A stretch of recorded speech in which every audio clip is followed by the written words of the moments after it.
So I was working on the border of the property yesterday and mapped out what I think is the entire correct outline. So right here is the easement. You can see obviously it's probably set back behind, well, weird, I think the telephone pole is actually on my property because there's my corner pin right there. My corner pin monument, that little piece of concrete right there, and all of the utility stuff. I guess that's common sometimes to have poles like that on your property. But this definitely right here is an easement that basically the city's supposed to maintain. I think years ago they put a lot of rock in here because I was digging a lot of rocks out of here. But at first I thought they were natural, but then I'm thinking at some point, maybe many years ago, it was done to help with drainage. But yeah, there's some kind of piece of cement there. But yeah, there's my corner pin for one part of the property. So this beat up fence, I think it's a shared fence line right there. So I'm probably eventually gonna, I'll probably put a fence up at some point if I can. It'll probably have to be pretty far back so that I can drive the Polaris in front of it, and so the city can do their easement type utilities. But then I can fence this in, possibly. It used to be fenced in many years ago, and that's how I found the border of the property, is following the old barbed wire. And as I followed the old barbed wire T-posts and stuff like that, I found pins hammered in the ground from previous surveys. So now I know exactly what my border is. Unfortunately, that cool little well thing I found seems to be right on the line. So I think just on the other line, the other person's property. Now behind me, beyond that way, is another 20-acre plot that I think it was just investment property for someone. So I think I'm going to start a dialogue with those people and see how much they would possibly sell it for, or if they had any long-term plans for it.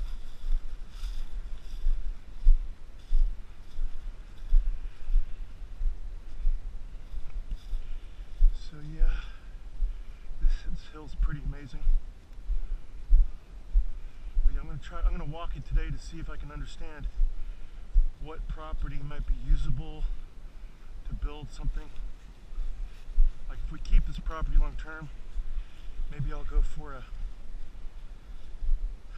off the grid cabin. That would be cool to build.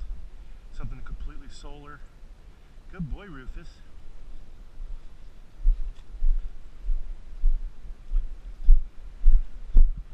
This could be a zip line all the way down to the river. It'd be amazing. Probably never happened, but man, if you did set it up, it'd be incredible. Awesome sledding hill too. You could probably, if you had a steerable sled, because a saucer you can't really steer, but a steerable sled, you could probably start right here and slide down this hill, take a right by the electric pole, and slide all the way down to the river. So it'd be almost probably a quarter mile sleigh ride or sledding experience. So that'd be pretty sweet. And as you can see, the two girls are on leashes because they like to take off on walkabouts, whereas Rufus is a good boy and he always stays close to his master. But these girls, very disobedient, frequently ignoring me. So yeah, I've been going through here, you can probably see where it's chopped.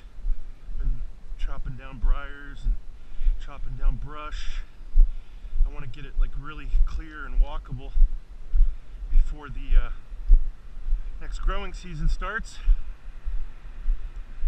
which it really took off I think around end of March, beginning of April around here. In Texas everything would start growing. Nope, not today, Rufus, not today. Yeah, the last time I let the girls go off the leash and we walked that way through the forest, that's when they disappeared for an hour, went swimming in the river, came back while we were all stressed that they were getting hit by cars and wet and stinky and filthy. So they're on leashes again. I don't know if they're smart enough to figure out why they lost their freedom, because they abused it, but you know, it is what it is. Yeah, there's some more branches like this. This type of stuff I've been trimming because it's really long and too close to the ground and impairs your ability to walk around in the forest.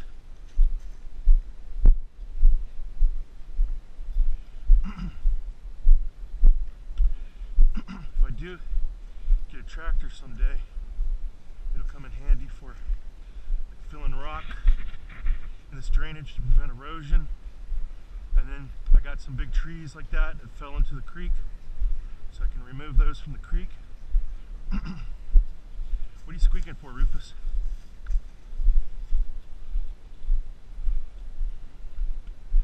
This is the hill that always stays a little bit wet, so I'm almost wondering if there's like a water source built up under here as well, because it like never dries out right here. And the reason why that could be the case is because I have an artesian creek coming out of the mountain here, goes down to the river, and it actually, I found this out recently, seeps out of two spots. So the water seeps out of the ground in two spots, not just even one.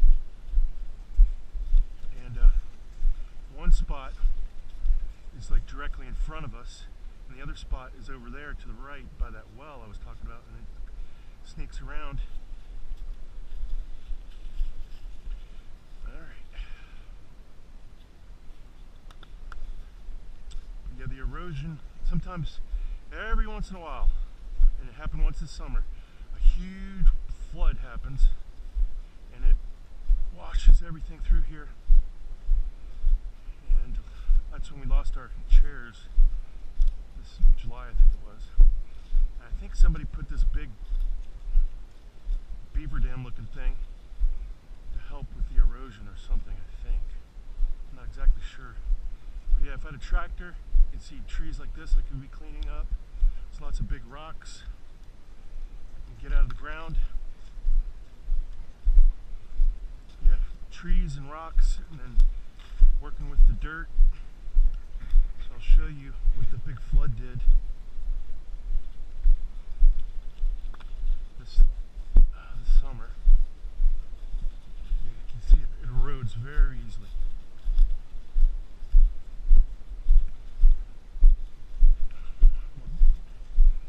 But yeah, straight in front of us, you can almost see the divot now. So much water came down that valley that it was actually on top of the surface that I'm walking on right now, because I could see where all the water was flowing. So it overwhelmed this entire creek, it overwhelmed that black empty out tube, and then as the water spilled over, it dug into my little land bridge here and removed quite a bit of the dirt. So at some point I need to repair this. What I might do is find a spot where I can dig out of the hill and make a nice flat spot and then put the dirt over here. Yeah, here's the river spot. Sometimes when I walk over here I hear a little plunk like this, and then it's usually something that just jumped in. Yeah, it's pretty today. Oh, there's a big bird of some kind. Man, white tail, black front, I can't tell what it is.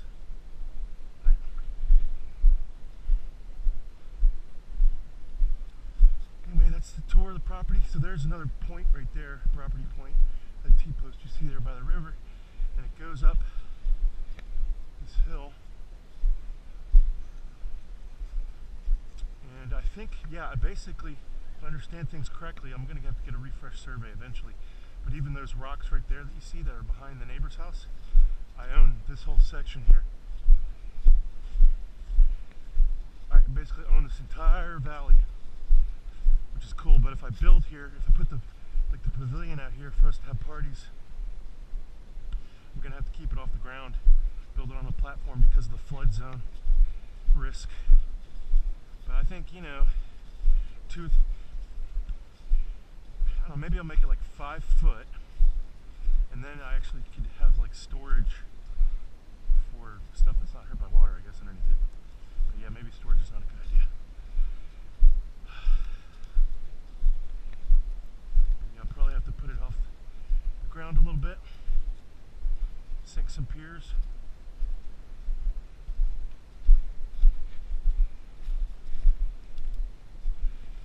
If we stay here long term, and I think what I might do too is, because this is like a dedicated drainage area here, I might put a walkway down to the river on top of all this, like a bridge, and that way it can still do its job of major drainage, but the land can be usable for walking. Because this, when I go the ATV up and down this hill, it tends to dig into the ground a bit and cause erosion, so I'm going to need a long-term solution for that. We want to convert that into